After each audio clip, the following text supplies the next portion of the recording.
Good morning mga friends, mga idol.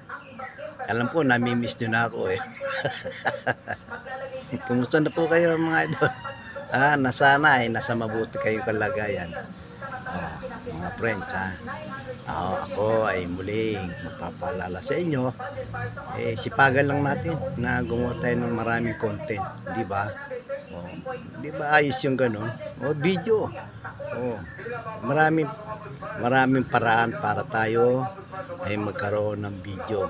Kahit ano nandyan, kahit sa pagluluto, kahit sa gilid-gilid ng bahay ninyo, yung mga tanim niyo dyan, videohan nyo yan para meron kayong maipost sa Reels, saka sa TikTok kung gusto nyo, saka sa FB page. Kailangan araw-araw meron po tayong content, at pangako ko naman sa inyo, pagka lahat kayo ay dumaan sa aking wall, ay 100% susuportahan ko kayong lahat mga idol. Sana lagi tayong masipag para aangat tayo lahat. Hindi naman yung puro ayahe na lang dyan sa bahay, wala ka namang ginagawa di ba?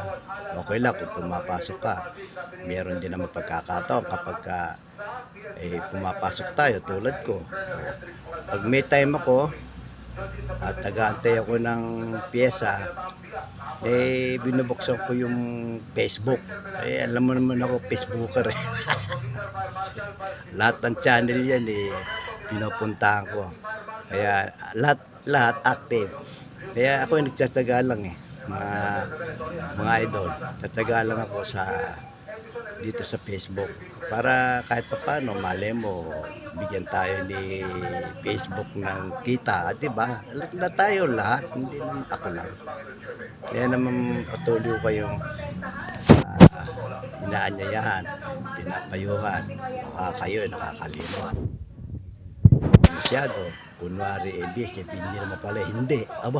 Hindi sayang yung oras. Punta na tayo sa Facebook. Di ba? Sige po, ingat-ingat na lang po tayo lahat. Sana ay lagi tayong manalangin bago tayo lalabas ng bahay. Yun ang pinaka-the best sa lahat. Kasi pagka ikaw laging nanalangin sa Diyos, iingatan ka. Kahit saan ka magpunta, ilalayo ka sa lahat ng mga kapahamakan. Di ba? Payapa kang nakapaglalakbay. Di ba maganda yun? Di ba? Sige, bye-bye. Bye-bye na po. I love you.